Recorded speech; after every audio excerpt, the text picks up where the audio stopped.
एक दोन वाक्य लिहा. तुम्ही काय बोलता किंवा काय ऐकता ते लिहा आणि मग सांगा. पण काही जण सांगायला लागू शकतात, बाकी सगळे लिहित राहा. ओके. सुनीलजी, बाकी सगळ्यांना म्यूट करू शकाल का? ज्यांचं अनम्यूट, ज्यांना बोलायचंय त्यांनीच अनम्यूट करा. ऐका आता क्लास पोस्ट आता करता येतं मग.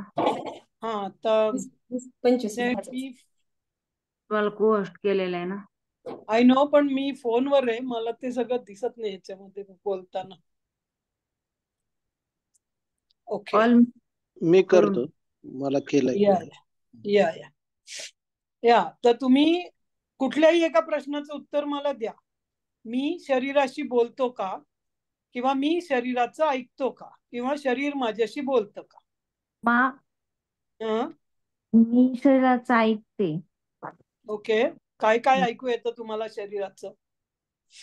शरीराचं म्हणजे शरीर थकलं आहे, आता आपण म्हणजे आराम केला पाहिजे, हे मी ओके शरीराचं ऐकते. माझं पोट कधी बिघडलं तर आपण कुठल्या गोष्टी टाळायला पाहिजे, हे मी शरीराचं ऐकते. ओके हम्म. ओके. अजून कोणाला काही आहे का विचारायचं, सांगायचं? हो मामी सांगते. हा, सांगा ना.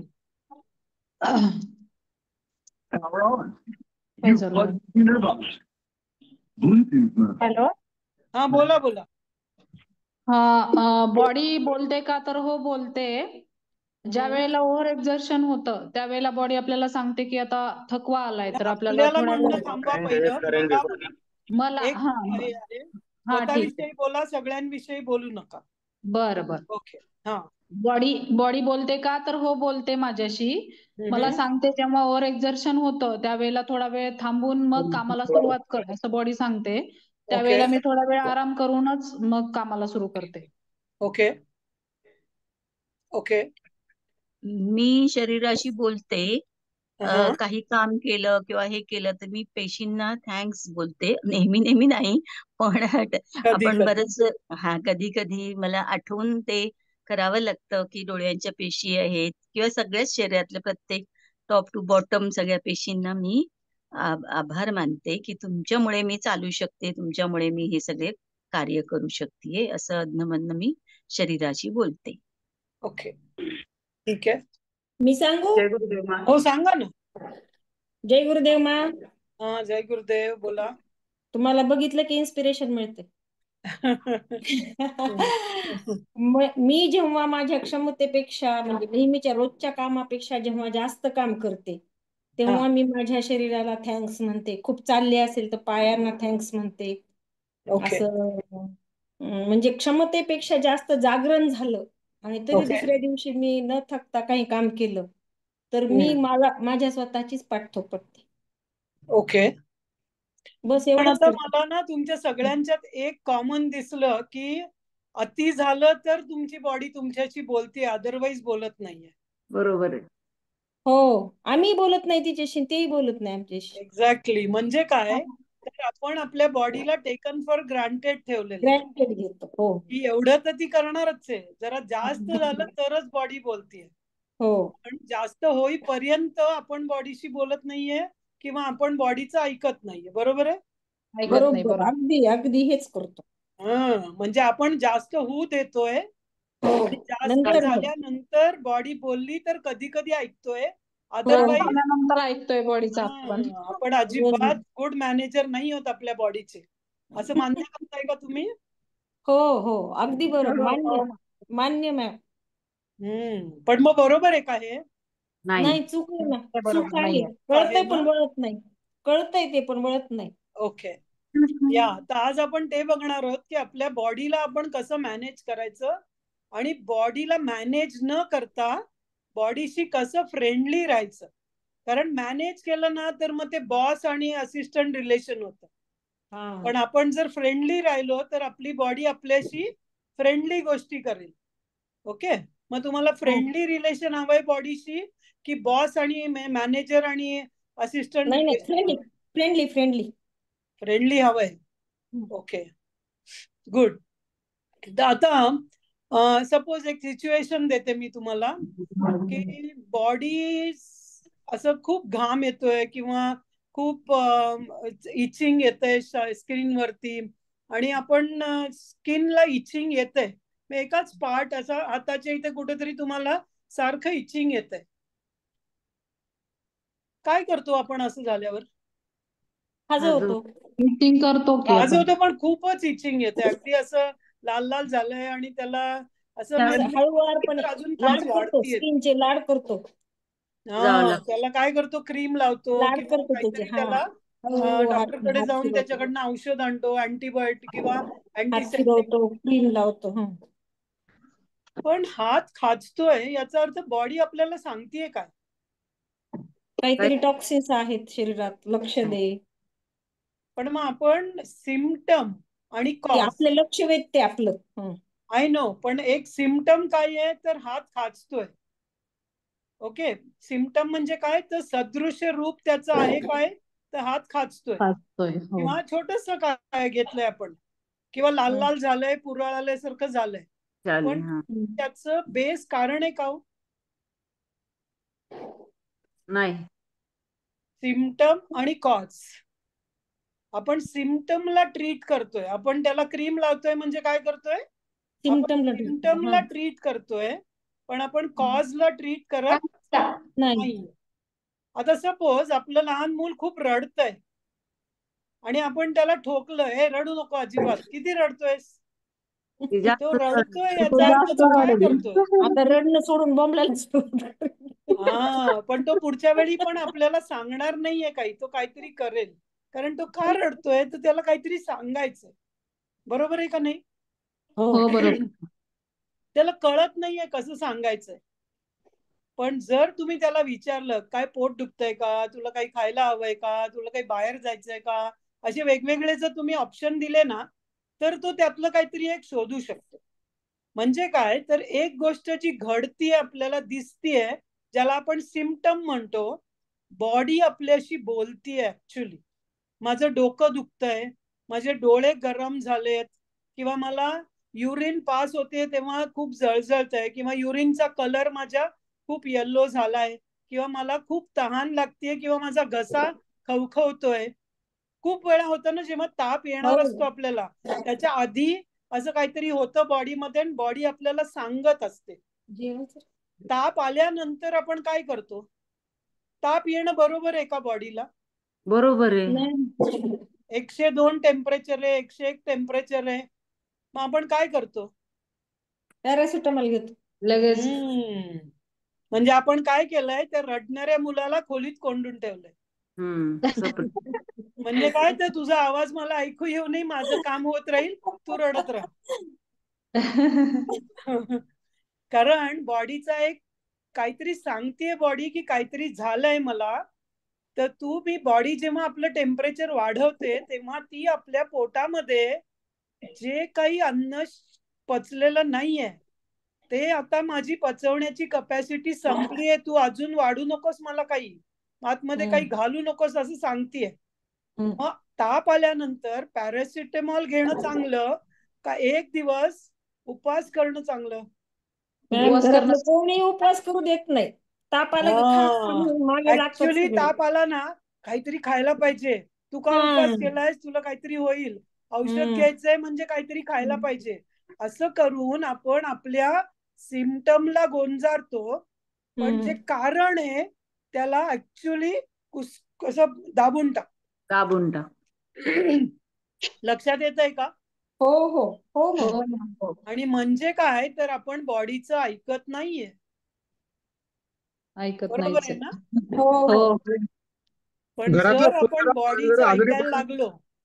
बॉडीचं ऐकायला लागलो तर ऍक्च्युली बॉडी आपल्याशी छोट्या छोट्या, मी काल सांगितलं कोणाकोणाला जांभई येते क्लास चालू असताना, त्यांना झोप नाही आलेली.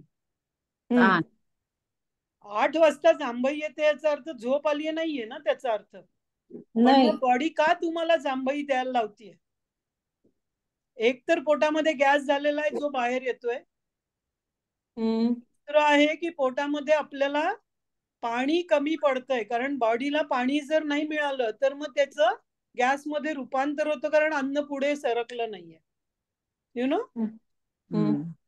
आपल्याला अन्न पचलं नाहीये. तुम्ही बघा, तुमची एखादी गोष्ट अशी आठवा, जेव्हा तुम्हाला खूप पोटामध्ये डचमळतंय, उलटी होणार असं वाटतंय, तेव्हा काय काय होतं आठवा तुमच्या बॉडीमध्ये. खाऊ शकता का हो काही तेव्हा? नाही. तोंड उघडलं बाहेर येणारे अशी परिस्थिती असते. कल्पना पण नाही पण तेव्हा तुम्ही बघा, तुमचं पूर्ण असं डोक्याला घाम येतो, कानामधनं गरम गरम हवा यायला लागतात, काहीतरी असं बॉडी असं सांगते की मला काहीतरी होतंय, अस्वस्थ वाटतं. अशा वेळी काय केलं पाहिजे? उलटी न होण्याचं औषध घेतलं पाहिजे का उलटी करून टाकली पाहिजे? उलटी करून टाकली पाहिजे. पण आपण एक्झॅक्टली उलट करतो. आपण असं औषध घेतो की ज्याच्यामुळे उलटी होणार नाही. बरोबर आहे का हे? हो, नाही चूक आहे. बरोबर नाहीये ना. नाही. आता आपण असं समजूया की मला कळतच नाहीये बॉडी काय म्हणते, आणि आपण डॉक्टरकडे जातो. डॉक्टरला सांगतो माझं डोकं दुखतंय. ओके, डॉक्टर तुम्हाला विचारतो काय झालंय. कम्युनिकेशन बघा. डॉक्टर विचारतो काय झालंय. डॉक्टर सकाळपासून खूप डोकं दुखतंय. मग डॉक्टर काय काय प्रश्न विचारतात तुम्हाला? जेवण कधी झालं होतं, किती वाजता जेवलात, काही आजार आहे का, काही आजार आहे का. म्हणजे काय, तर डॉक्टर सुद्धा तुम्हाला तुमच्या शरीराविषयी विचारतोय, पण आपण जर आपल्या शरीराचं ऐकतच नसू तर आपण डॉक्टरला सांगू शकतो का माझी बॉडी काय बोलतीये ते? नाही सांगू. नाही. मग डॉक्टर म्हणतो तुम्ही असं करा, ही टेस्ट करा, ती टेस्ट करा, ती टेस्ट करा. मग त्याचे पॅरामीटर मी बघीन, कारण तुम्हाला काही सांगता येत नाही मला काय होतंय तुम्हाला ते. आता मी ते पॅरामीटर बघून तुम्हाला सांगतो की हे करा. ओके. पण डोकं कशामुळे दुखतंय? कितीतरी वेगवेगळी कारणं असू शकतात ना डोकं दुखण्याची. हो. पण ते डॉक्टरला एका पॅरामीटर वरनं कळू शकतात का हो? नाही कळू शकत. डॉक्टरला दोषच देत नाहीये. कारण डॉक्टरला आपण जे सांगू त्याच्यावर तो निदान करण्याचा प्रयत्न करतो. मग डॉक्टर काय म्हणतात, आज मी या 2 गोळ्या लिहून देतो, तुम्ही घ्या या. 2 दिवसांनी थांबलं तर बरं, नाही थांबलं तर परत या, आपण औषध बदलू. म्हणजे आपण काय करतोय आपल्या बॉडीचं? नाही म्हणत सिटी स्कॅन करू म्हणून. हा ठीक आहे. आता ते मी खूप वाईट डॉक्टरची मल्टी स्पेशालिटीशी बोलत नाहीये. आपला चांगला फॅमिली डॉक्टर आहे असं समजूया. गोळ्या बदलून द्या. गोळ्या बदलून देऊ शकतात ते. म्हणजे डॉक्टर काय करतायत, आपण सांगितलेल्या इन्फॉर्मेशन वरती एक अंदाज बांधून आपल्याला ट्रायल एरर करतायत. बरोबर आहे. पण याच्या सिम्पटम ट्रीट होतोय का कॉज ट्रीट होतोय? सिम्पटम. कारण आपण सगळेजण आपल्या शरीराने दिलेल्या सिम्पटम कडे बघतो. ओके. आता तुम्ही बघा, तुमचा फोन आहे, खूप वेळ व्हिडिओ ऑन राहिला तर तो गरम होतो आणि मिसबिहेव करायला लागतो.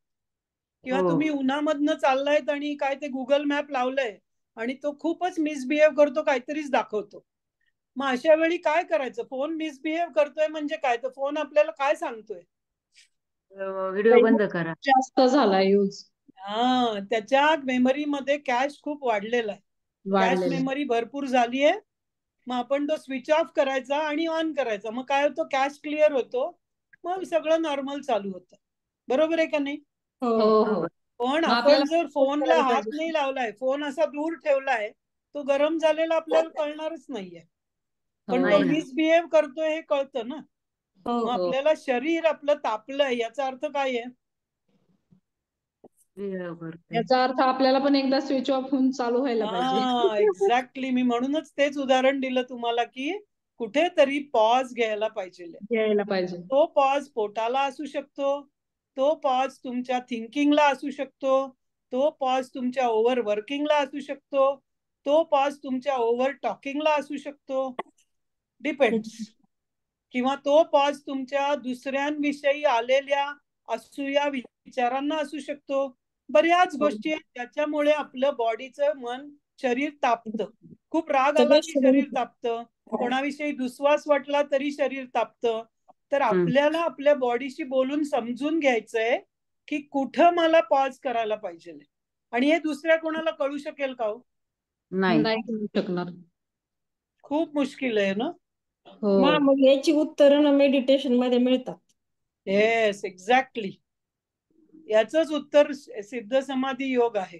कारण तो तुम्हाला आत जायला शिकवतो, तुम्हाला तो पूर्णपणे स्वतःविषयी बघा. म्हणून मी त्यांना काय म्हणलं, आपल्याला असं होतं, असं आपण जेव्हा बोलतो ना तेव्हा आपण सगळ्यांना अध्यारूत धरतो.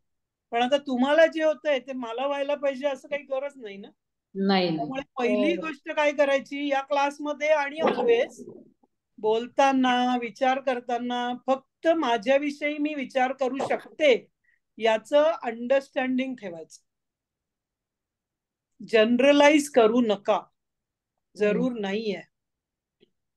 आणि आता यांनी पाठवलं, त्यांनी पाठवलं, इथे बघितलं, तिथे बघितलं, तो त्या माणसाचा अनुभव आहे, तो माझा अनुभव असायची गरज आहे का? नाहीये. ती त्याची वास्तविकता आहे, आपली नाही.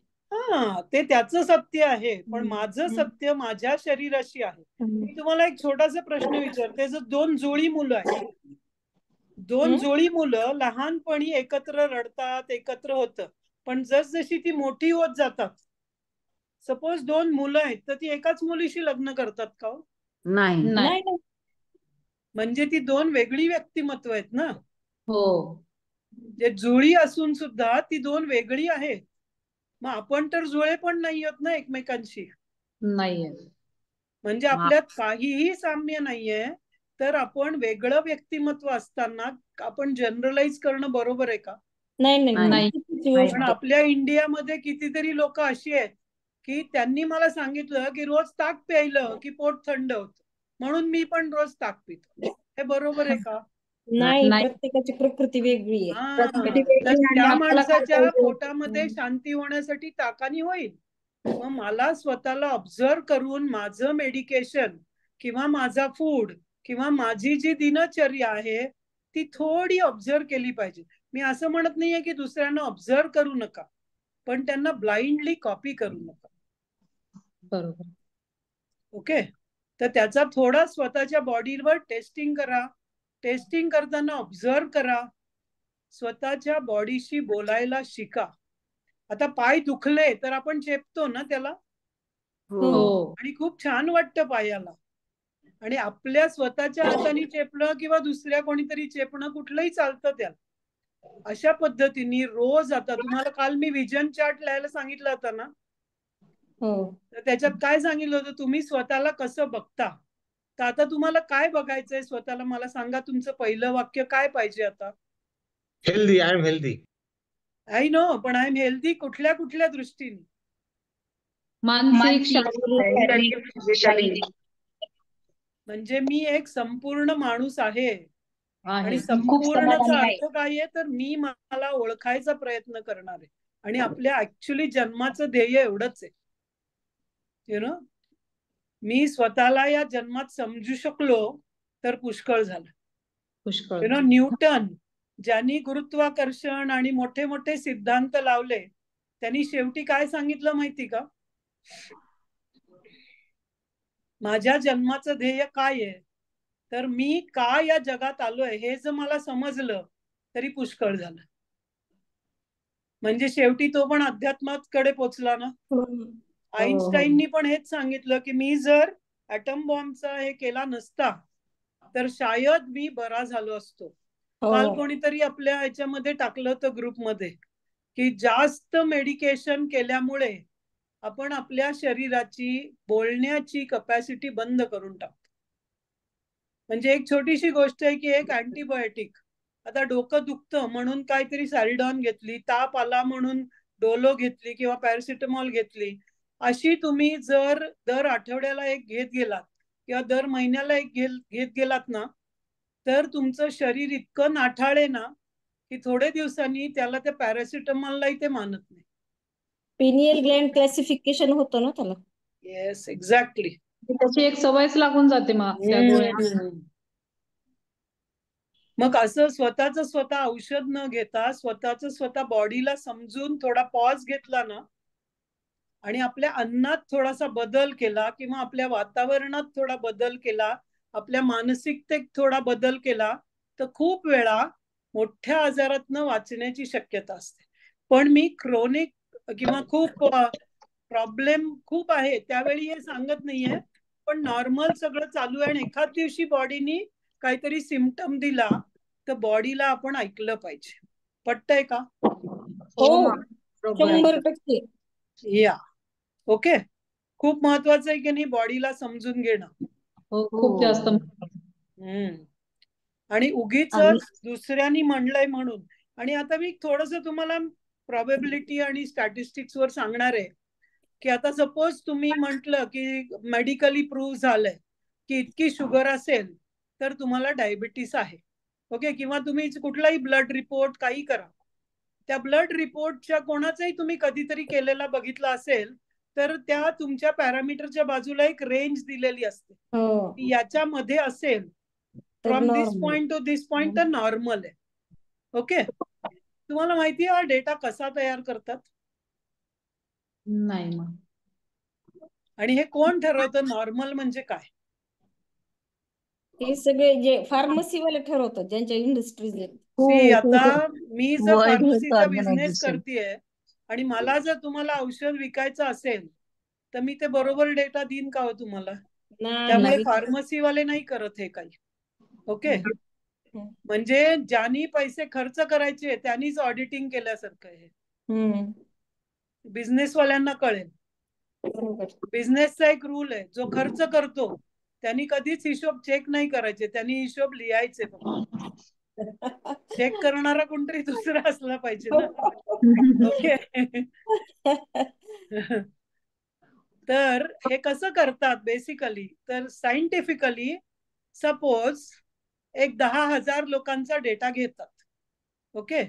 आणि 10,000 लोकांचं त्यांनी जर असं डेटा मिळाला तर तो रेंज त्याची ऍव्हरेज नॉर्मल डिस्ट्रीब्युशन करतात, ज्याला आपण बेल शेप कर्व म्हणतो, किंवा असा वर आपली घंटा कशी असते ना तसा कर्व असतो. त्यातले वरचे जे सगळे आहेत ते नॉर्मल, लेफ्ट साईडला आले ते कमी, राईट साईडला आले तर जास्त. त्यामुळे आपल्याला पॅरामीटर कसं देतात? X less than or equal to Y less than or equal to Z. एक्स म्हणजे डावीकडचे सगळे कमी, उजवीकडचे सगळे जास्त आणि मध्ये असलेले नॉर्मल. मग आता या 10,000 साठी केलेला डेटा हा दिसला. मग अजून 1,00,000 लोकांसाठी केलं, कारण आता खूप मोठा सर्वे केला आणि मग थोडस बदललं तर ते काय करतात, मग पुन्हा तो डेटा बदलतात. ओके. त्यामुळे हा स्टॅटिस्टिकल डेटा आहे. तो डॉक्टरनी ठरवलंय की हे ठीक आहे, पण थोडस बॉर्डरवर असलं तर डॉक्टर म्हणतात काही काळजी करू नका, इट्स ओके. त्यामुळे आपण त्या प्रत्येक पॅरामीटरशी खूप त्याच्या रिलेट नाही केलं पाहिजे, कारण तो डेटा आपल्याला व्यवस्थित समजत नाही, कारण तो बदलत राहू शकतो. आणि तो डेटा प्रत्येकावर वेगळा इफेक्ट पण करतो. आता त्याचे इतके पॅरामीटर आहेत, तुम्ही कुठल्या देशात आहात, तुम्ही कुठल्या प्रकारची जीवनशैली वापरता, तुम्ही कुठल्या प्रकारच्या वातावरणात आहात. तो अमेरिकेमध्ये केलेला जो अनालिसिस आहे तो भारताला लावणं बरोबर आहे का हो? नाही. कारण आपल्या आजूबाजूची परिस्थिती इतकी वेगळी आहे. पण आपल्या इथं जर तो अनालिसिस केला नसेल तर तो डेटा आपण वापरणं बरोबर आहे का? नाहीये बरोबर. छोटस उदाहरण सांगायचं तर डायबेटीस, इतकी वर्ष त्यांनी 150च्या वर असेल तर डायबेटिक, खाली असेल तर नॉन. आता रिसेंटली गेल्या वर्ष का 2 वर्षापूर्वी अमेरिकन मेडिकल असोसिएशनने डिक्लेअर केलं 250 असलं तरी काही प्रॉब्लेम नाही. मग आता इतकी वर्ष जी डायबेटिक होती आता ती नॉन डायबेटिक झाली ना सगळी. मी त्यांच्या डेटाला काहीच म्हणत नाहीये रॉंग राईट, कारण तो एक रिसर्च आणि सायंटिफिक प्रोसेस आहे. पण आपण आपल्या शरीरावर असं न करता शरीराला ऐकायला लागलो, जोपर्यंत आपण साधारण नॉर्मल आहोत तर आपल्याला खूप साऱ्या गोष्टी आपल्याविषयी समजू शकतात आणि मग आपण डॉक्टरशी व्यवस्थित बोलू शकतो. मी अजूनही डॉक्टरकडे जाऊ नका म्हणत नाहीये तुम्हाला, पण आपण जे डॉक्टरला सांगतो त्याच्यावर तो निदान करणार आहे. त्यामुळे आपण डॉक्टरला क्वेश्चनही नाही करायचंय, पण आपण डॉक्टरला अंधारातही नाही ठेवायचं. समजतंय का तुम्हाला? हो हो. त्याच्यासाठी पण आधी आपल्याला बॉडीचा आपल्या आधी ऐकावं लागेल, मग आणि आपल्याला हे सांगता. आपल्याला आता सुरू करायला पाहिजे की माझं हो. मला माझ्याविषयी काय कळतंय. म्हणून उगीच ताप आला की गोळ्या घेऊ नका. थोडस घशात खवखवलं, थोडस अँटीबायोटिक. काहीतरी आर्य साधं तुम्ही हळद पाणी प्या किंवा दूध हळद घ्या गरम पाण्यातनं, एक दिवस बघा. आणि मग तुम्ही, म्हणजे मी तुम्हाला सांगते, खेडेगावामध्ये आम्ही आश्रम मध्ये राहिलो ना, तिथल्या गावामधल्या आज्यांकडे एक मोठी पोतडी असते, पिशवी, की ज्यात खूप सारी औषध आहे. आता माझ्या मुलाला आश्रम मध्ये असताना खूप असं गरमी खूप होती आणि त्याच्यामुळे अंगावर सगळं असं पुरळ आलं होतं, लाल लाल जून, त्याला पूर्ण बॉडीवर पुरळ आलं होतं. आणि आम्ही तर त्याला काय ते वेगळी पावडर लावूया, हे लावूया, ते लावूया, आपल्या शहरी यांनी गेलो आम्ही करायला. मग तिथल्या एक आजी ज्या आमच्याकडे काय काय काम करत होते आश्रम मध्ये, त्या म्हणल्या तू काही करू नको, तू बस बाजूला, तुझ्या मुलाच्या अंगावरचे सगळे कपडे काढ म्हणल्या.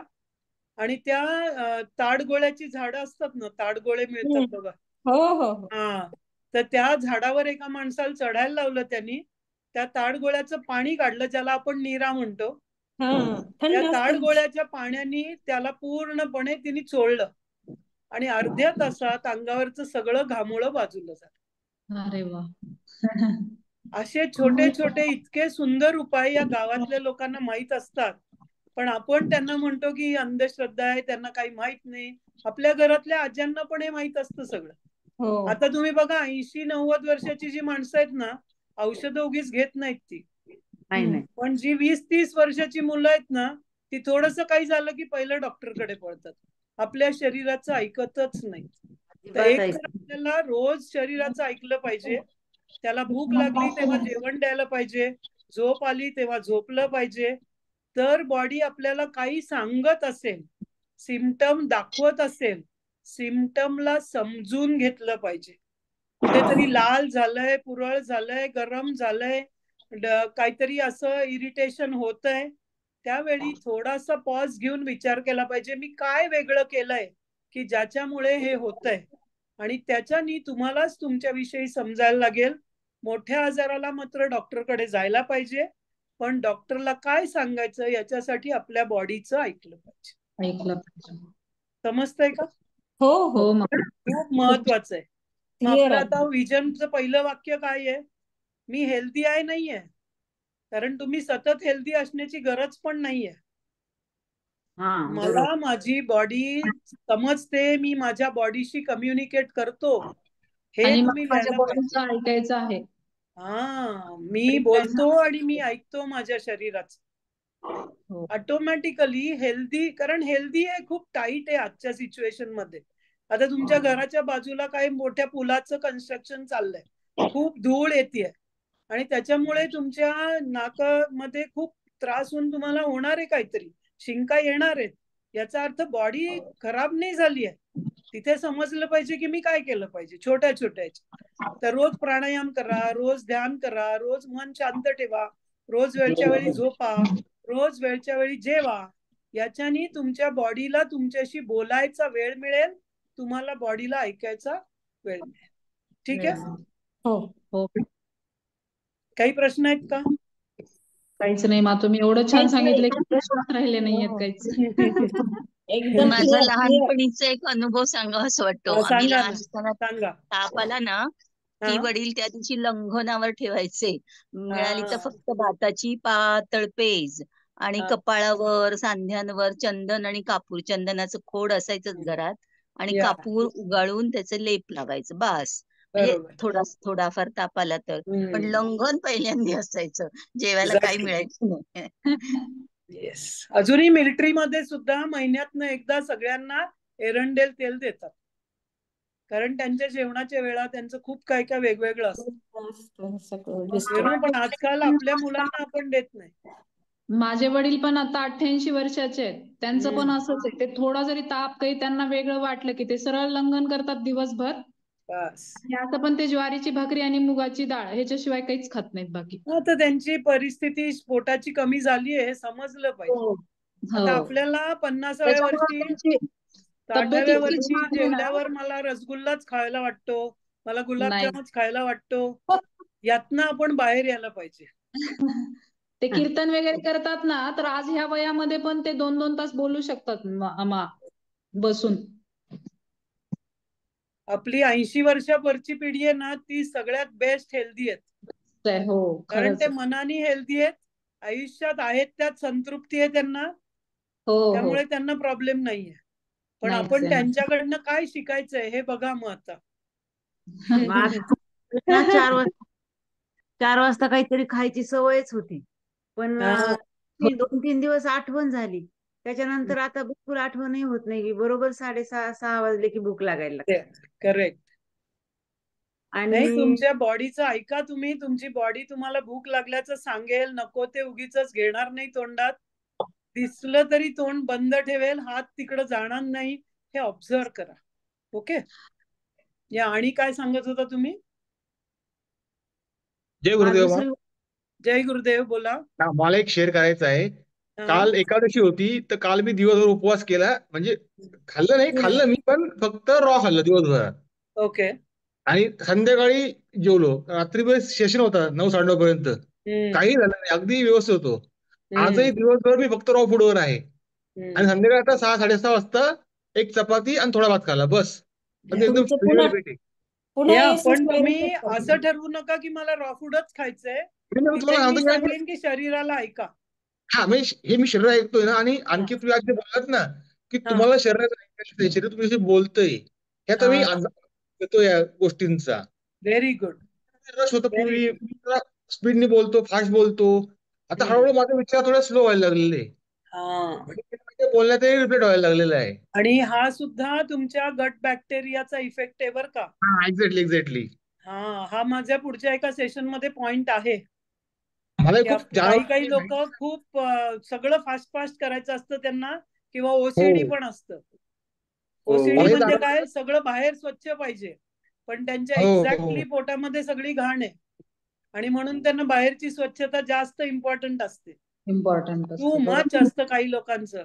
तर कुठलंही टू मच याचा अर्थच काय आहे की आतमध्ये खूप अनावश्यक माणसं आतमध्ये आहेत, बॅक्टेरियाचे फ्रेंड्स. जय गुरुदेव. बोला. आणखी दुसरी गोष्ट म्हणजे बोला. सांगा ना. जवळजवळ नाही म्हटलं तरी 18-20 वर्षापासून ओसीडीचा प्रॉब्लेम चालू आहे. तर गोळ्या डॉक्टरनी त्या गोळ्या घेतो मी. आणि दुसरी गोष्ट म्हणजे हे लहानपणीपासून खेड्यात राहिलेले ना, तर तिथं भाकरीची सवय होती. आणि मध्ये आम्ही जेव्हा मुंबईला डॉक्टरला दाखवलं तर त्यांनी सांगितलं की पोळी खायचीच नाही, म्हणजे भाकरी खायची नाही, पोळीच खा म्हणून सांगितलं. आणि मग आल्या त्यांनी 1 महिना सहन केलं कस तरी. पुन्हा गेल्यानंतर डॉक्टरला सांगितलं मी भाकरीशिवाय राहू शकत नाही, आणि ना आता खाल्लं तर काहीच प्रॉब्लेम येत नाही. भाकरी काहीच प्रॉब्लेम होत नाही. लहानपणचं सोडायची गरजच नाहीये. भाकरीच चांगली उलट. असं पण मी म्हणणार नाही, पण तुम्हाला जी सवय आहे ते तुमच्यासाठी चांगलं आहे, ते सोपं आहे तुमच्या पोटाला पचवण्यासाठी. ओके. तर आता उद्यासाठी एक छोटं होमवर्क आहे तुम्हाला. वेगवेगळ्या कुठल्या पद्धतीचं फूड तुम्ही खाताय हे तुम्ही तुमच्या पोटाला सांगता, किंवा तुम्ही बघता बाहेर कुठल्या प्रकारचं फूड. म्हणजे फूडचे प्रकार नाही म्हणते मी. फॉर एक्झाम्पल मी तुम्हाला सांगते की देवळातला प्रसाद हा एक टाइप ऑफ फूड आहे. प्रसाद हा एक टाइप आहे.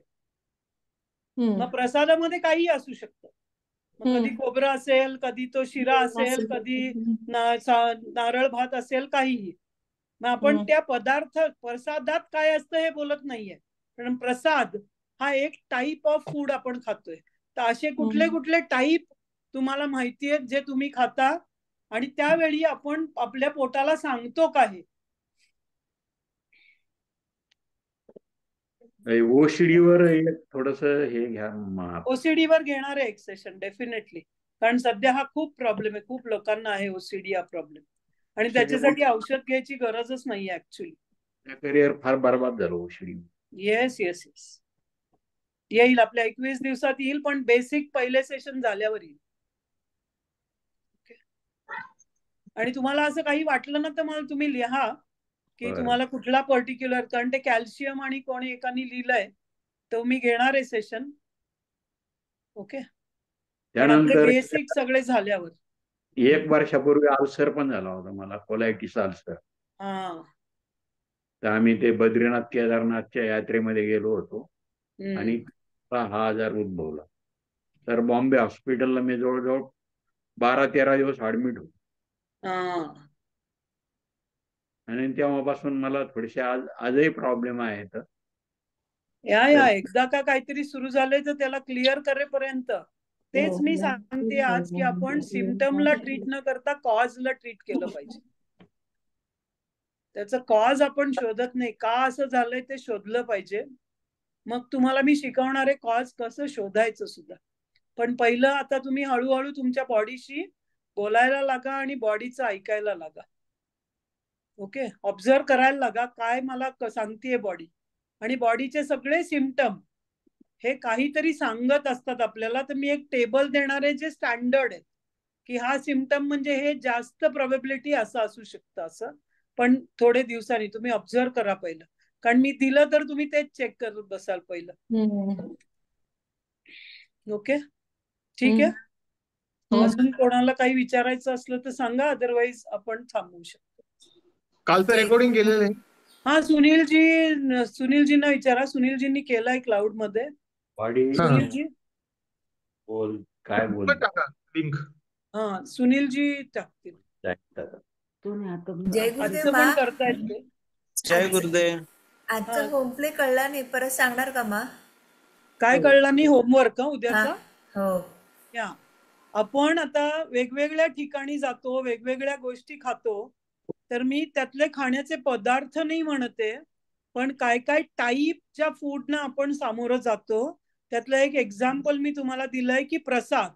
म्हणजे आपण एखाद्या देवळात गेलो आणि आपण दर्शन करून आल्यावर बाहेर येताना त्यांनी आपल्याला एका द्रोणामध्ये दहीभात दिला किंवा शिरा दिला किंवा काय नारळाचे तुकडे आणि गूळ दिला. आपण ते काय म्हणतो, देवाच्या देवळातनं आल्यावर मी प्रसाद खाल्ला म्हणतो. मी आज शिरा खाल्ला असं म्हणत नाही ना आपण देवळातनं बाहेर येताना. किंवा ते काय होतं ते बघत नाही आपण म्हणतो मी प्रसाद खाल्ला. तर या प्रसाद हा एक एक्झाम्पल आहे. अशा टाईपचं आपण काय काय खातो वेगवेगळं. प्रसाद हे एक एक्झाम्पल आहे की देवळात काय मिळतं तर प्रसाद, असं मी तुम्हाला एक दिलंय. मग तुम्ही असंच लिहा, देवळातला प्रसाद. अशा कुठे कुठे तुम्ही जाता ते वेगवेगळं काय खाता, वेगवेगळ्या सिच्युएशन मध्ये त्याची काय नाव आहे आणि त्यावेळी आपली मानसिक स्थिती आणि आपल्या शरीराला काय सांग. येस देशपांडे, तुम्ही हात वर केला, विचारायचं. आपण पे इन्क्लूड करायचे का? सगळं चालेल, काहीही चालेल. जे काही आपण घालतो पोटात ते सगळ्यासाठी जर काही हे असेल तर. आता प्रसाद बरोबर तुम्ही तीर्थ असंही म्हणू शकताय. तर मी 2 एक्झाम्पल दिली आहेत तुम्हाला. लग्नामध्ये असते ती पंगत. आता मी आता सगळ्यांना तुम्ही उत्तर आत्ताच देऊन टाकू नका, सगळ्यांना विचार करू दे. हा, एक्झाम्पल बरोबर आहे. त्याच्यासाठीच विचारलं. बरोबर आहे. ठीक आहे. ओके. इंद्रायणी मात्या आता बद्रीनाथ यात्रेचा त्यांनी उल्लेख केला आणि त्याच्यानंतर मला सुद्धा तर नर्मदा यात्रेला जायचंय. त्यापूर्वी जरासं यात्रेविषयी काहीतरी थोडस मार्गदर्शन एखाद्या दिवशी करा. तेव्हा सगळंच आपण दुसऱ्यावर अवलंबून असणार ना, अन्नासाठी किंवा काय. तर नर्मदा कसं करावं असं म्हणताय का तुम्ही? असं चालेल. तुम्ही ग्रुपवर टाकून ठेवाल का माझ्याकडे? हो. नर्मदा परिक्रमा कुठल्याही म्हणजे बाहेर कुठेही. मी परिक्रमा फक्त नाही म्हणणार, यात्रा किंवा परिक्रमा. डिपेंडन्सी बाहेर आहे त्यावेळी काय करावं. हो, चालेल. ठीक आहे. प्रेयर घेऊया. चल, प्रेयर घेऊया उषा. हा, बोला ना. माझा मोबाईल हरवला, तुम्ही ह्या नंबर वरून जॉईन करते. हा, चालेल. चालेल, काही प्रॉब्लेम नाही. मोबाईल हरवला. मोबाईल सापडू द्या, अशीच आम्ही प्रे करतो. जय गुरुदेव. जय गुरुदेव. कृपया एक जणच प्रेयर म्हणा, बाकी म्यूट करा.